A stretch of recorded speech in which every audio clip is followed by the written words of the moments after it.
Have you ever found yourself in a moment of deep despair, questioning whether your connection to God is strong enough to carry you through the trials of life? Perhaps you've felt the weight of your burdens pressing down, wondering if you are truly anchored in faith, or if you might be swept away by the relentless storms. These moments, filled with doubt and uncertainty, can leave you feeling vulnerable, as if your soul is exposed to the harsh elements of life. Yet, it is in these very moments of weakness that the depth of your connection to God is tested and ultimately revealed. Psalm 92 verse 12 to 14 presents a powerful image of the righteous as a palm tree, resilient and unwavering, no matter the severity of the storm. The palm tree is not just an ordinary tree, it is a symbol of victory and endurance, standing tall and firm despite the most violent winds. This scripture is not merely about survival, it is about flourishing in the midst of adversity. But how can we, as fragile human beings, attain such resilience? The answer lies in where we are rooted. Just as the palm tree draws its strength from its deep roots, so must we draw our strength from our connection to God. Take a moment to reflect on your own life. Are there areas where you feel shaken, where the ground beneath you seems unstable? Are you grappling with pain, loss, or a sense of longing that never seems to be fulfilled? These inner struggles can often make you feel isolated, as if no one truly understands the depth of your suffering. But here is where the hope lies. Your connection to God is not dependent on your circumstances, it transcends them. When your faith is rooted deeply in Him, you are anchored to something unmovable, something that provides stability even when everything else is falling apart. The main content of this message is this: your connection to God is more important than your circumstances. This truth is not just a comforting thought, it is a call to action. It is an invitation to dig deeper, to anchor your soul firmly in the faith that God is with you, even in the darkest moments. When you prioritize your spiritual connection over the fleeting challenges of life, you will find a strength within you that is unshakable.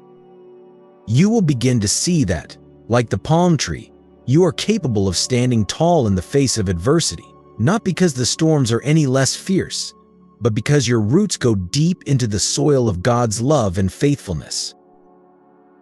But this is not just about endurance, it is about flourishing. Just as the palm tree not only survives but thrives, you too can experience growth and abundance, even in the most unlikely conditions. This flourishing is not just about external success, it is about inner peace, a sense of purpose, and a deep, abiding joy that comes from knowing you are connected to the source of all life. As you ponder these truths, ask yourself, is your connection to God strong enough to sustain you through life's inevitable challenges? Are you willing to let your faith be the anchor that holds you steady, or will you allow the waves of life to dictate your direction? This is a question that cuts to the core of our human experience, touching on our deepest fears and longings. Before we move forward, I encourage you to take a moment to sit with these questions. If this message has touched your heart, if it has spoken to those hidden parts of you that long for stability and peace, I invite you to stay with us. We will continue to explore how our faith can become as unshakable as the palm tree, offering us not just survival, but true flourishing in every area of our lives. Please take a moment to like this message and share your thoughts in the comments below. Your engagement helps us to spread this message of hope and encouragement to others who may be struggling to find their footing. Together, we can build a community that is deeply rooted in faith and unshaken by the storms of life. In life, we often find ourselves in situations where everything seems beyond our control: our family dynamics, the actions of those around us, the turbulence within our own homes. It's easy to feel overwhelmed, to believe that our surroundings dictate our sense of peace and purpose. But have you ever considered that the true source of stability lies not in the external, but in the internal? C.S. Lewis once said, "You don't have a soul. You are a soul. You have a body." This profound insight challenges us to shift our focus from the transient circumstances of our environment to the enduring relationship we cultivate with God. Just as a palm tree thrives not because of the soil it is planted in, but because of its deep and resilient root system. so too must we anchor ourselves in the divine, where our spiritual roots can grow strong and unwavering. Ask yourself, what are you nurturing within? Are you allowing the chaos of your surroundings to shake your faith? Or are you grounding yourself in a relationship with God that transcends the external noise? Lewis also reminded us that God whispers to us in our pleasures, speaks in our conscience, but shouts in our pains. It is his megaphone to rouse a deaf world. Perhaps the challenges in your life are not mere obstacles, but opportunities to deepen your spiritual roots, to turn inward and seek the strength that comes only from a life centered in God. Remember, you may not be able to change what others do or the circumstances you find yourself in, but you can choose to strengthen your connection with the Creator. Your spiritual growth, much like the growth of a palm tree, depends not on the changing winds around you, but on the steadfastness of your roots. How deep will you allow your roots to grow in the soil of faith? In the scorching heat of adversity, where many trees wither and fade, the palm tree stands tall, its strength drawn from a source unseen. Have you ever wondered why the palm flourishes in such harsh conditions? Its roots burrow deep beneath the earth, reaching far below the barren surface to find life-sustaining water. This image of resilience reminds me of a profound truth C.S. Lewis once shared. God whispers to us in our pleasures, speaks in our conscience, but shouts in our pains. It is his megaphone to rouse a deaf world.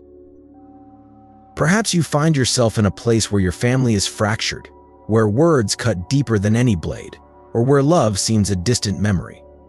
Maybe your home is filled with comfort, yet your heart feels like a parched desert, unsure of the next step. Lewis understood the quiet despair that creeps into our souls, the moments when life feels devoid of meaning, and we question the very path we've chosen. But consider this: what if these difficult seasons are not signs of abandonment, but invitations to grow deeper? Just as the palm tree thrives by seeking water in hidden places, we too can find our sustenance in God, even when life seems dry and empty. Lewis often spoke of the transformative power of suffering, not as a punishment, but as a way to draw closer to the divine, to anchor our souls in something unshakable. Are your roots reaching deep into the well of God's love, or are they shallow, easily shaken by the storms of life? In moments of doubt and despair, remember that flourishing is not about the absence of difficulty, but about finding strength in the midst of it. As you allow your roots to grow deeper into God's promises, you will discover that even in the most discouraging seasons, you can flourish, because you are connected to a source that never runs dry. When I first arrived in the United States, I was just 13, stepping into the unknown as a freshman at Hanford High School with no grasp of the English language. The transition was jarring, having studied German in Ukraine. All my knowledge of it vanished somewhere between the borders, leaving me utterly unprepared for the challenges ahead. Hanford High wasn't a place where many immigrants gathered, and the few Russian-speaking students formed a tight-knit group. However, I quickly found myself on the outside. My uncle had started a church, and because of this, we were labeled as the crazies.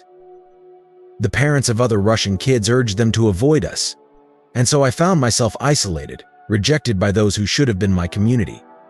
With no friends and no English skills, school became a place of struggle and alienation. I distinctly remember sitting in an English class, surrounded by students who seemed to effortlessly understand what was happening while I stared at a Holocaust book, unable to comprehend anything except for the name Anna. 40 long minutes passed, and I absorbed nothing. An exam followed, and predictably, I failed.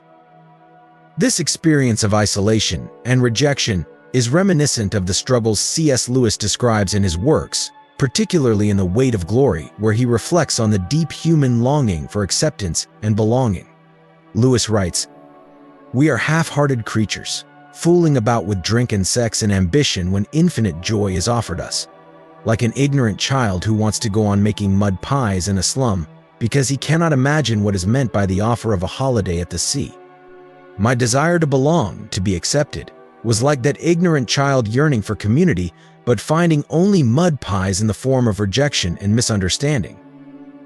Have you ever felt that deep, aching loneliness, where you stand on the outside looking in, desperate for someone to invite you into the circle?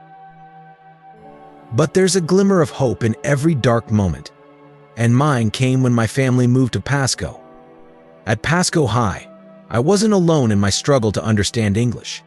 There, I found others like me, navigating the same challenges, and for the first time, I felt a sense of belonging. C.S. Lewis often spoke of the weight of glory, the idea that our deepest desires and pains point us towards something greater, something eternal. In Pasco, I began to see that my struggle was not just about learning a language or fitting in it, was about finding my place in a larger story, one where every trial has a purpose. As Lewis reminds us, the door on which we have been knocking all our lives will open at last. And so, I found solace in knowing that even in the darkest times, there is a door waiting to be opened, and when it does, we will finally find the joy and belonging we have always sought. In those formative years, when the weight of being in a foreign land without familiar faces felt unbearable, have you ever wondered what truly sustains a soul in such isolation? It's not just the love of family, nor the promise of a brighter future that holds one together, but something much deeper. C.S. Lewis once said, "God whispers to us in our pleasures, speaks in our conscience, but shouts in our pains. It is his megaphone to rouse a deaf world." This profound truth echoes in the experience of someone feeling out of place, yearning for the comfort of what was left behind. Imagine being uprooted from the warmth of Ukraine, where friendships and connections were deeply planted, only to find yourself in a land where everything seemed alien. The heart aches for the past, for the sense of belonging that no longer seems to exist. But it's in these moments of pain that God's voice becomes unmistakably clear. One might question, why am I here? Why does it feel like I don't belong? Yet, it is precisely in this sense of displacement that one discovers a sacred space, a personal sanctuary, where God meets you in the solitude of your struggles. C.S. Lewis often emphasized that it is in the quiet of our hearts, away from the distractions of the world, that we truly encounter God. The young person in this story found solace in a small, dimly lit room where the world outside faded away. The loud music was more than just noise, it was a barrier, a protective shield allowing the heart to pour out its deepest fears and frustrations to God without interruption. Lewis might suggest that in those intimate moments of prayer, when words fail and only the soul speaks, one touches the divine in a way that transforms. This private communion with God became a lifeline. The external environment, though harsh and unwelcoming, could not penetrate the inner sanctuary where roots were digging deep into God's presence. Lewis's insights resonate here. When our roots are firmly planted in the divine, even the driest, most barren seasons cannot kill the life within us. This is why, despite the pressures and the pull towards despair or harmful escapism, there was a strength that kept this person anchored. It wasn't a lack of temptation, but a deeper, more sustaining force that prevented the fall. Pain insists upon being attended to. Lewis wrote, "God whispers to us in our pleasures, but shouts in our pains, and so, in the painful transition from one life to another, God's shout was heard loud and clear, sustaining and reshaping a life that could have easily crumbled." This story isn't just about surviving, it's about discovering that when everything else is stripped away, the presence of God is more than enough to carry you through. In the quiet moments of prayer, in the depths of feeling out of place, a new identity was forged, one rooted in the unshakable love and presence of God. And in that, there is both survival and the strength to thrive. In the quiet corridors of life, where every step seems marked by the scars of past struggles, have you ever wondered how much your roots have shaped your journey? Consider the words of C.S. Lewis, who once said, "Hardships often prepare ordinary people for an extraordinary destiny." When life wounds us, it's easy to believe that the pain defines our path, yet it's our roots, those deep-seated values and beliefs that truly anchor us. Imagine a palm tree standing tall in the face of a relentless storm. The world around it may be torn apart, but the tree remains rooted, unyielding. It's not the environment that secures its survival, but the strength found beneath the surface. Similarly, in your own life, have you ever noticed that it's not the external circumstances, but the inner strength that has kept you standing? Lewis reminds us that the cuts we endure, those emotional and spiritual wounds, are not the end. They are, in fact, markers of growth, just as the palm tree grows stronger with each cut. The wounds may sting, and the world around you may shift, but these experiences don't diminish your worth, they refine it. The true essence of your journey lies not in the avoidance of pain, but in the resilience to rise above it. How often do we forget that the trials we face are part of a greater narrative, one that shapes our character and prepares us for something far beyond our understanding? As you reflect on your own life, can you see how the challenges you've faced have forged your path? The next time life cuts deep, remember that, like the palm tree, your roots matter more than your surroundings. And remember, as C.S. Lewis wisely pointed out, that those cuts won't kill you, they are the very things that make you who you are meant to be. In the intricate tapestry of life, we all endure moments of pain and betrayal, much like the wounds inflicted upon a tree. Yet, as C.S. Lewis once observed, pain insists upon being attended to.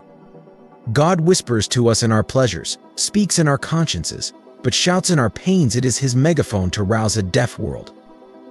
The bark of a tree, much like our outer defenses, can be stripped away by the sharp words and actions of those we hold dear.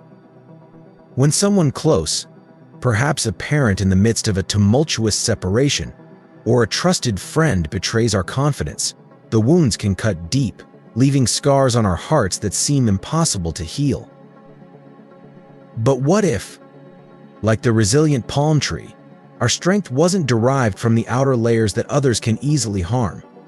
What if, instead, our source of life and vitality came from within, from a core that remains unshaken even when the world tries to cut us down? C.S. Lewis challenges us to consider, what are you holding on to? And where is your true source of strength? The palm tree thrives not because it is impervious to cuts, but because its life force resides deep within its core, unaffected by the superficial injuries to its bark.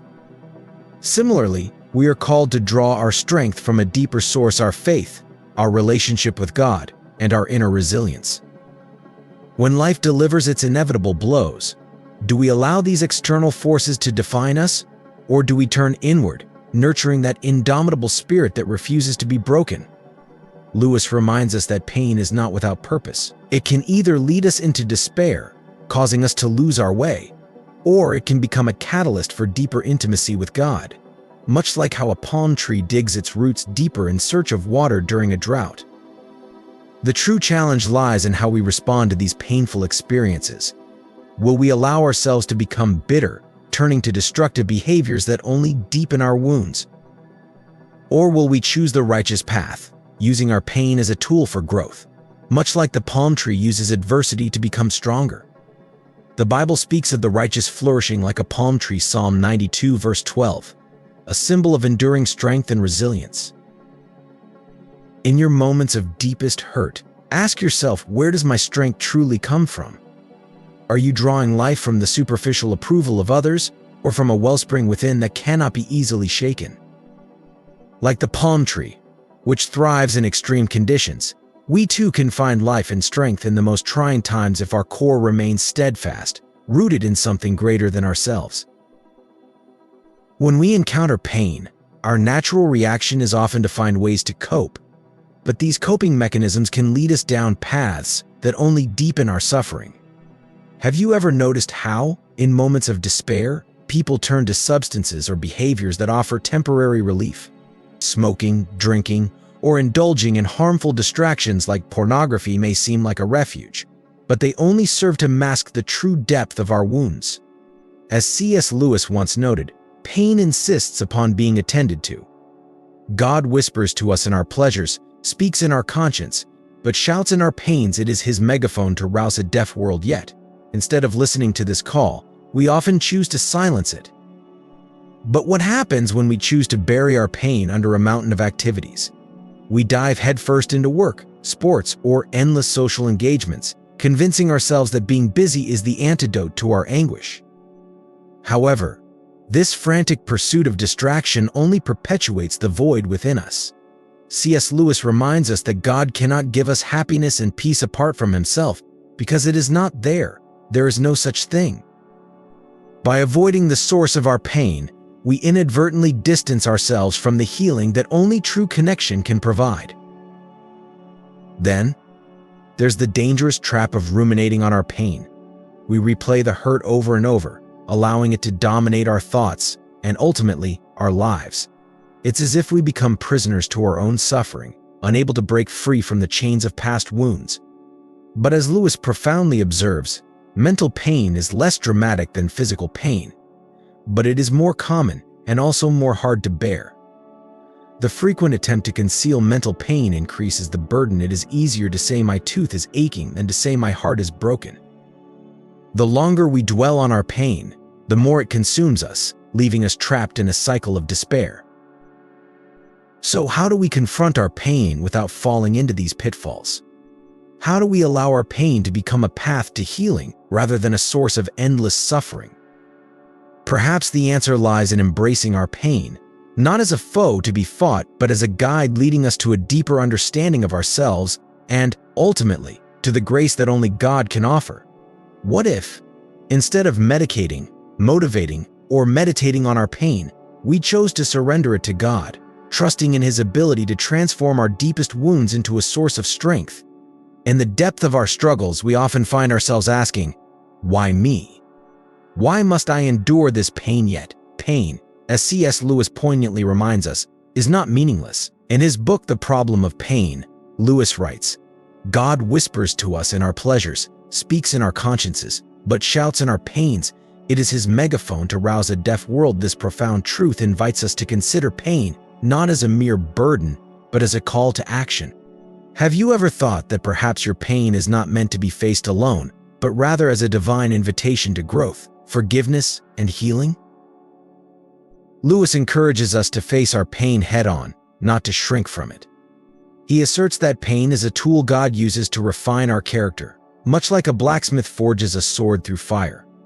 Are you willing to step into the refining fire, to face the source of your hurt, and allow it to shape you into something stronger, more resilient? Forgiveness, as Lewis emphasizes, is not about forgetting the wrongs done to us, but rather choosing to let go of the bitterness that can consume our hearts.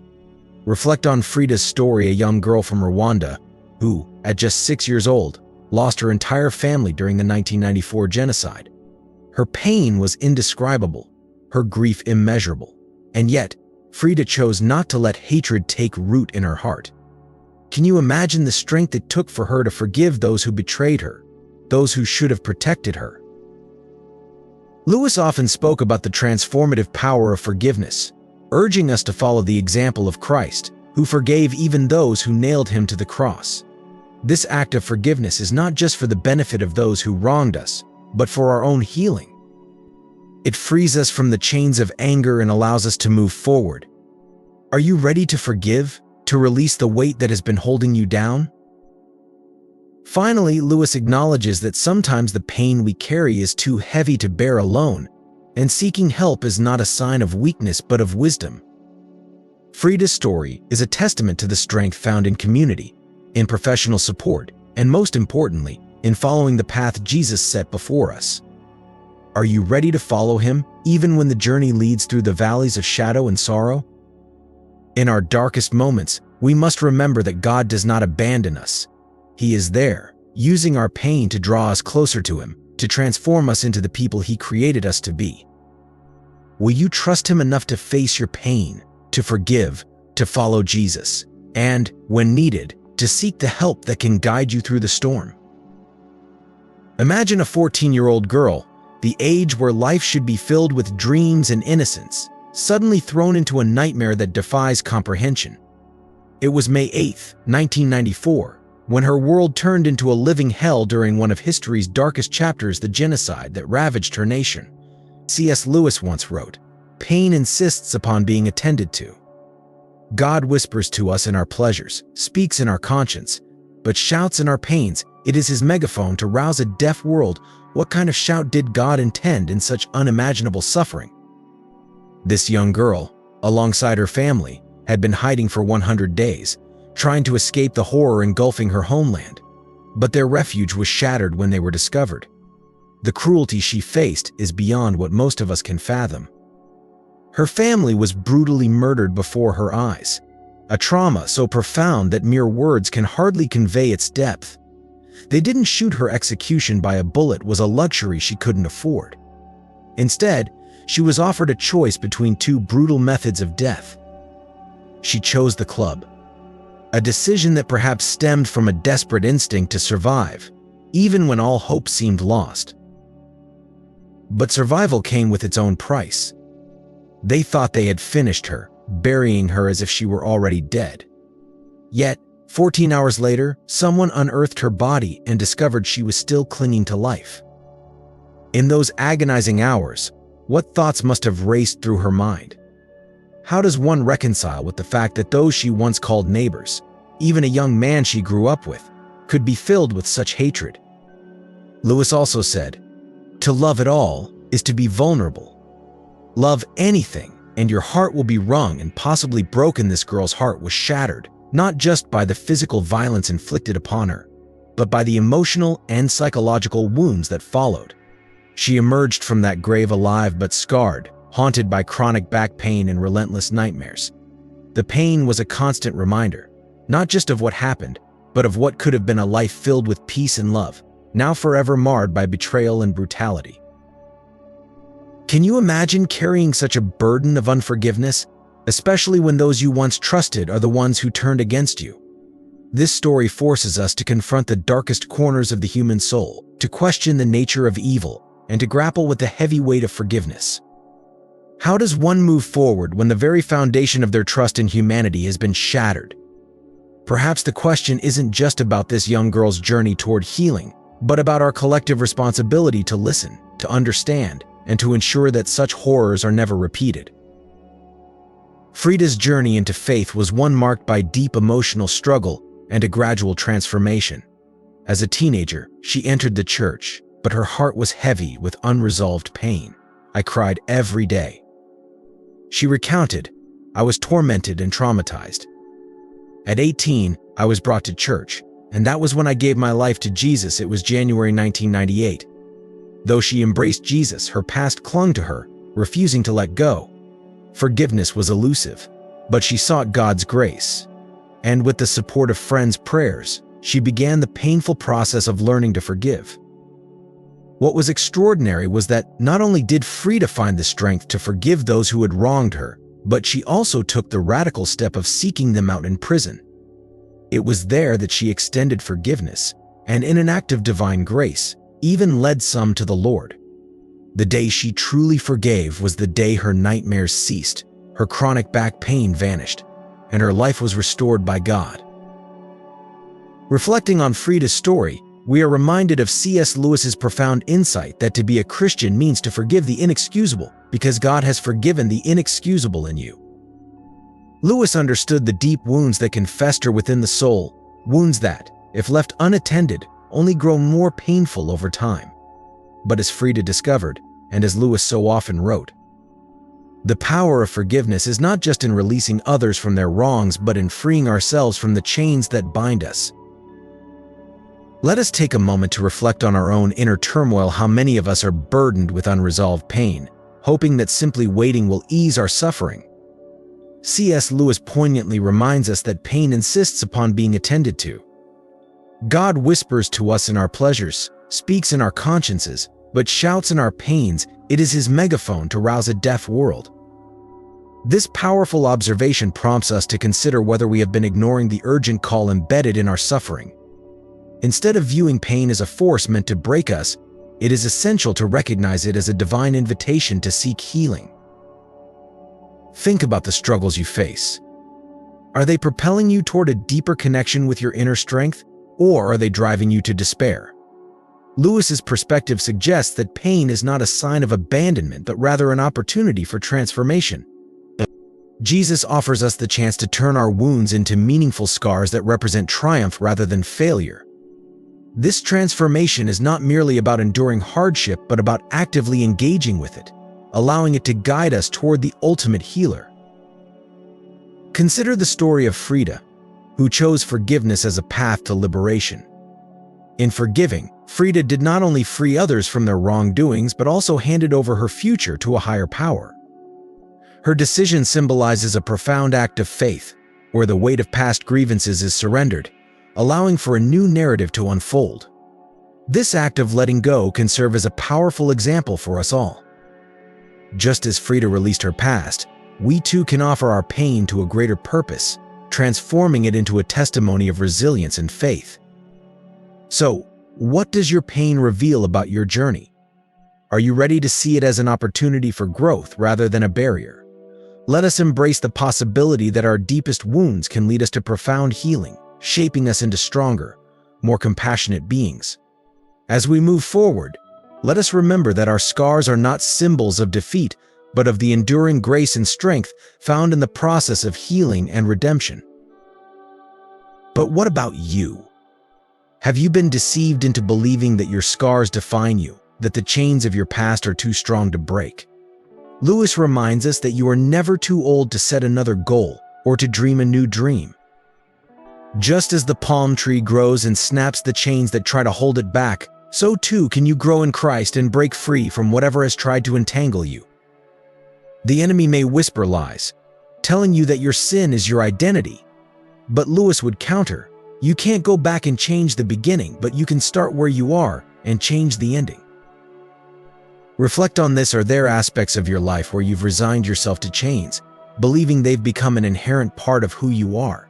C.S. Lewis, in his profound wisdom, understood that true growth in Christ transcends mere strength. It brings about a fundamental transformation, dismantling the chains that bind us. Lewis once said, "You can make anything by writing." And similarly, through spiritual growth, we are empowered to rewrite our own stories, shedding the limitations imposed by our struggles. Consider Frida's journey as a testament to Lewis's insights. Her story mirrors the truth that God forgives the inexcusable in us, and in doing so, He empowers us to forgive the inexcusable in others. This concept, deeply embedded in Lewis's theology, illustrates that while the process of forgiveness can be arduous and fraught with pain, it is also the gateway to true liberation. Are there parts of your life where the pain of past mistakes and failures feels inescapable? Could it be that these very struggles are the chains Lewis referred to, holding you back from experiencing the full freedom and purpose God has for you? As you deepen your faith and trust in God's healing power, you will discover that the chains which once seemed unbreakable can indeed fall away. Lewis's writings remind us that our growth in Christ is not just about becoming stronger, but about becoming new. Just as Frida found freedom through divine grace and forgiveness, so too can you embrace the transformative power of God's love. Are you ready to let go of the chains that have defined you and walk in the fullness of God's purpose for your life? So, where do you stand today? Are you ready to let go of the past, to forgive, and to embrace the freedom that Jesus offers? Remember, it's not the scars that define you, but how God uses them to shape your future. Don't let the enemy convince you that your battle is over.